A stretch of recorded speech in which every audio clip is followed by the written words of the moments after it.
Olá, nono ano, boa tarde, bem-vindos à nossa aula de hoje. Gente, antes que eu dê início à nossa aula, preciso dar uns avisos a respeito de como a semana passada ficou organizada, digamos assim. Quem está em casa e que não foi para a escola recebeu um cronograma de atividades. Nesse cronograma você teria que estudar o conteúdo e depois realizar as atividades que viessem a respeito dele. No caso, vocês ficaram com o texto do segundo momento na página 208. Porém, as pessoas que estavam na escola, depois que eu fiz uma sondagem, um levantamento do que as crianças aprenderam, no caso que vocês aprenderam, eu percebi que os conteúdos do capítulo 3, capítulo 4 e agora os conteúdos do capítulo 5 não estavam totalmente compreendidos, Tinha muitas dúvidas, então eu acabei voltando para os capítulos anteriores e revisando o conteúdo. Isso significa que nós estávamos com duas turmas com conteúdos diferentes, digamos assim, Quem estava na escola presencialmente estava revisando o assunto, enquanto quem estava em casa estava já seguindo o conteúdo, já estava vendo coisas novas. Então, as nossas aulas dessa semana, eu irei colocá-los no mesmo patamar, digamos assim, colocá-los no mesmo nível, para que a partir da semana que vem a gente possa caminhar todos da mesma forma, certo? Então, na aula de hoje, eu gostaria de fazer com vocês a leitura e a explanação do texto do segundo momento, que se encontra na página 208. Lembrando, nós estamos no capítulo 5, com o conteúdo que é a reportagem, o gênero textual reportagem. E nesse gênero, que também é um gênero jornalístico, assim como a notícia, nós temos o objetivo de informar o leitor. Só que tem uma diferença muito grande entre a notícia e a reportagem. A notícia, ela busca informar o leitor, só que de uma forma bem rápida, bem concisa, objetiva, porque entende-se que o leitor não tem muito tempo para dispor e se dedicar à leitura da notícia. Ele precisa receber a informação, só que ele tem pouco tempo para ler. Então, na notícia, nós temos uma grande quantidade de informação, só que essa grande quantidade de informação está ali colocada para o público num curto espaço de tempo, com poucas palavras e um texto reduzido. A reportagem não tem essa preocupação. A reportagem também busca informar o leitor, o seu objetivo também é trazer informação para o leitor. Mas enquanto a notícia tem esse espaço pequeno de tempo e precisa dispor das informações de forma mais rápida, a reportagem ela vai trazer todas as informações daquele conteúdo da forma mais detalhada possível. Então a reportagem está destinada para o público que quer se aprofundar naquele assunto. Então, se você lê uma notícia, vê uma manchete, se interessa por aquele assunto, você consegue se aprofundar naquele tema lendo a reportagem. Então, notícia e reportagem se assemelham nisso. São dois textos que buscam informar o leitor, trazer notícias, informações para o público-alvo. Esses dois textos procuram ser claros, e precisos nas suas informações, mas a notícia é um texto mais curto e mais rápido, dinâmico, para o dia a dia. Enquanto que a reportagem é um texto mais extenso, que tenta elaborar de forma mais profunda, dentro das informações, tem uma pesquisa mais detalhada, certo? Então essa é a principal diferença. Na página 208, nós temos uma reportagem e o título dela diz: o que é possível dizer com 140 caracteres? Essa informação dos 140 caracteres está destinada a uma rede social que vocês devem conhecer, que é o Twitter. E no Twitter, a premissa é basicamente isso. Você precisa se comunicar, mas você não pode exceder, você não pode ultrapassar o prazo lá de 140 caracteres, o tamanho do texto de 140 caracteres. Então, antes de começar a ler, nós temos o box que diz o seguinte: na reportagem que lemos no início deste capítulo, que era português.com, vimos que em ambientes virtuais tendemos a utilizar uma linguagem própria que simula a fala, que é o internetês. Na reportagem que você vai ler agora, esse tema é retomado, mas em vez de discutir se essa forma de comunicação é boa ou ruim para a língua portuguesa, o repórter vai além. Aceitando que o internetês é um fato que não se pode mais negar, ele conversa com especialistas, busca informações e reflete para entender como as pessoas costumam se expressar num meio bem inovador, que é o Twitter, em que cada postagem se limita a 140 caracteres. Então, acompanhe comigo a leitura na página 208. A máxima menos é mais nunca fez tanto sentido como no caso do microblog Twitter, cuja premissa é dizer algo, não importa o que, em 140 caracteres. Desde que o serviço foi criado em 2006, o número de usuários da ferramenta é cada vez maior, assim como a diversidade de usos que se faz dela. Do estilo querido diário à literatura concisa, passando por aforismos, citações, jornalismo, fofoca, humor, etc., tudo ganha o espaço de um tweet. E entender o seu sucesso pode indicar um caminho para o aprimoramento de um recurso vital para a escrita, que é a concisão. Segundo a SAI Somos, empresa especialista no monitoramento de mídias sociais, o Brasil é desde fevereiro o segundo país com o maior número de tuiteiros, com 8,8% da população mundial de usuários, que era 2% em junho. Fica bem atrás dos Estados Unidos da América, que detém 50,88% desse universo, mas à frente do Reino Unido, que fica em terceiro lugar, com 7,2%. O português é a terceira língua mais tuitada. São 4,5 milhões de mensagens no idioma todo dia. O Twitter saltou de 7,8 milhões de visitantes brasileiros em dezembro para 9 milhões em janeiro. Nós sabemos que o nosso país ele é bem presente na internet, é muito conhecido pelos memes, né? Tudo brasileiro faz meme. Mas nós também somos conhecidos pela assiduidade nas redes sociais. Então, Instagram, Facebook, o Twitter, o WhatsApp, são redes sociais extremamente utilizadas pelos brasileiros para comunicação, né?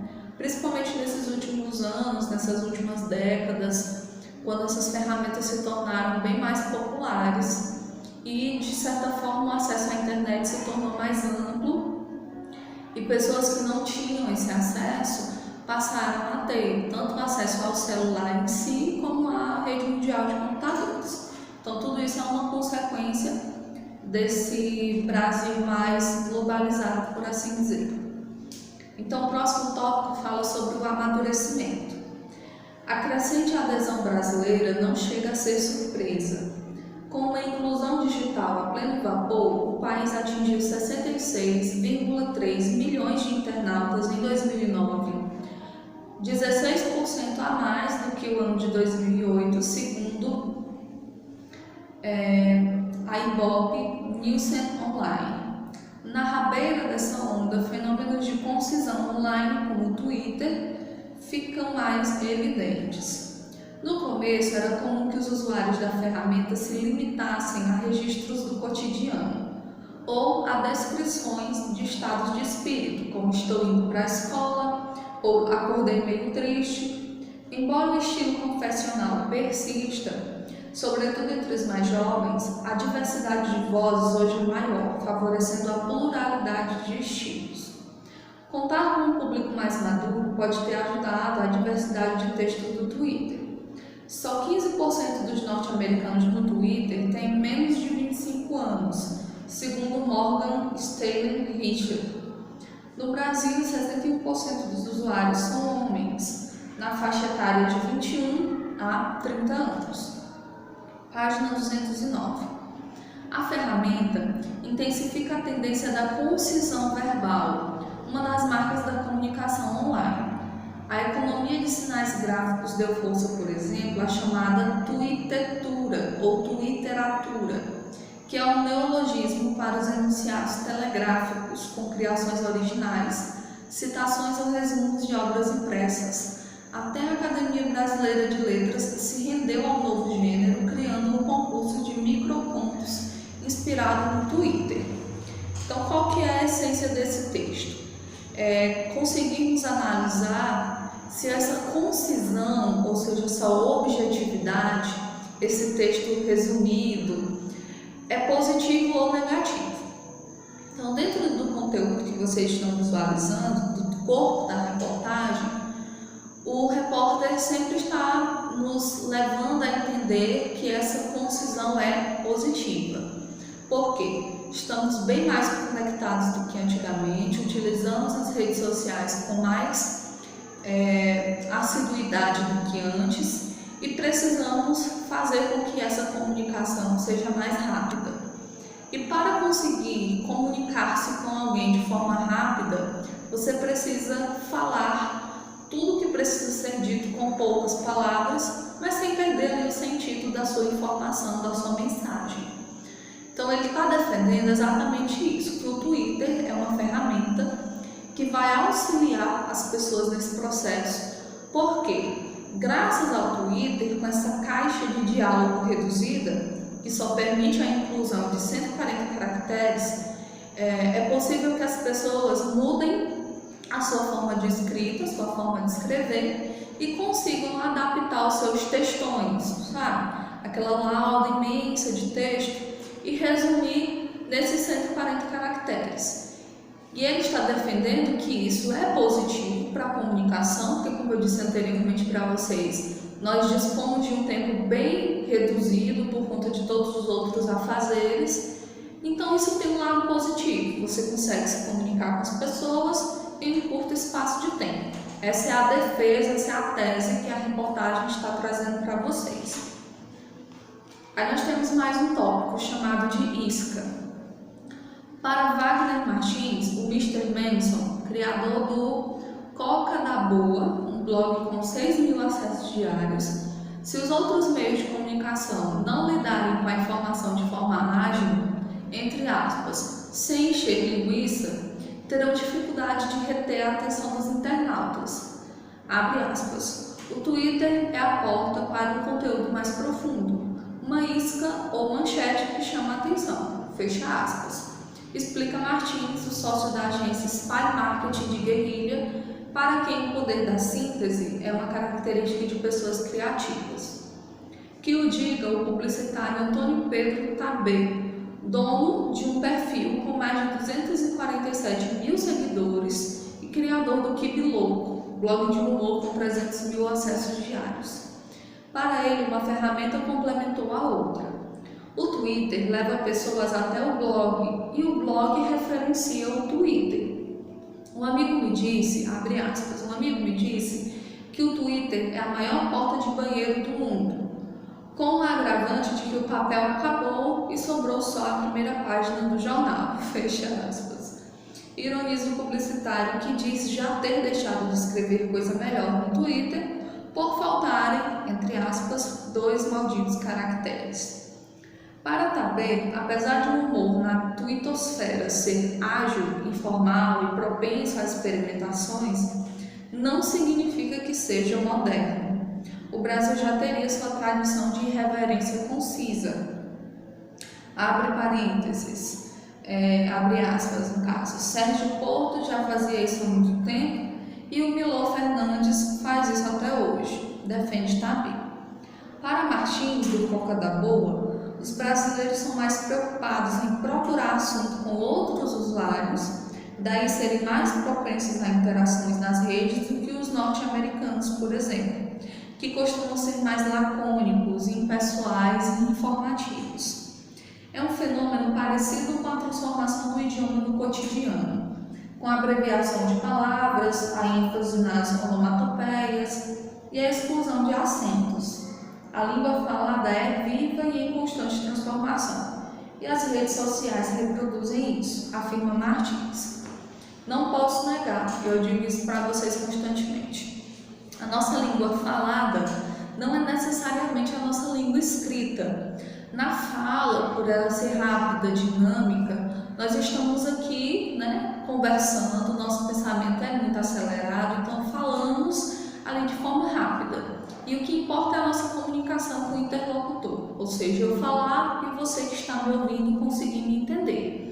A nossa língua escrita não, ela é elaborada. Para você escrever, você pensa antes de colocar a ideia no papel, você organiza o seu texto.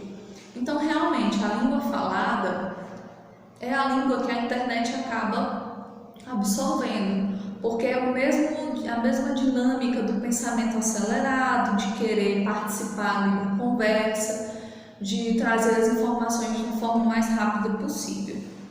Na página 210, nós temos o encerramento da reportagem, que diz o seguinte: seja qual for a língua, no entanto, o impacto do Twitter em nossa relação com a escrita está por ser dimensionado. Críticos como George Parker, da revista The New Yorker, condenam o rio de informações em que o microblog se tornou, alertando para o fato de que é preciso bom senso para beber dessa água, sob o risco de se afogar no mar de informações. Por isso, fazermos separar o joio do trigo, ao testar os melhores recursos da síntese, pode ser a contribuição do Twitter à comunicação desta primeira década do século. Então, ele desde o princípio defende o Twitter. Desde o princípio, eu já disse isso para vocês anteriormente, ele vem trazendo o Twitter como uma ferramenta positiva para a concisão textual, para que você consiga escrever textos mais claros, objetivos, que vão mais direto ao ponto, certo? E justamente essa característica de 140 caracteres contribui para isso.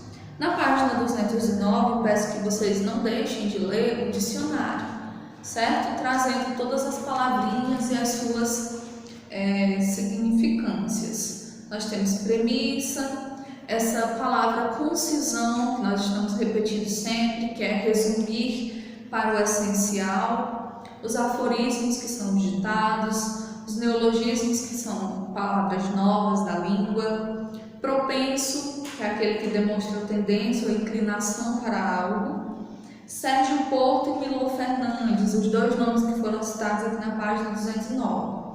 Sérgio Porto, escritor e jornalista carioca cujos textos eram marcados pelo humor, era mais conhecido pelo pseudônimo de Stalin Ponte Preta, acredito que eu pronunciei corretamente. E o Milor Fernandes, humorista, desenhista, escritor e tradutor carioca. E a última palavra, lacônicos, que se exprimem com poucas palavras, ou seja, com concisão. Correto? Então, esse é o texto do segundo momento. Com base nesse texto, nós temos a atividade da página 210 até a página 213. Aqueles que já estavam em casa já responderam essa atividade, e aqueles que estavam nas aulas presenciais irão responder ela agora. Na aula seguinte, eu trago a correção dessa atividade para vocês. Tudo bem? Espero que vocês tenham entendido tanto esse texto como algumas características a mais do gênero reportagem. Qualquer dúvida, gente, estou à disposição. Bons estudos e até!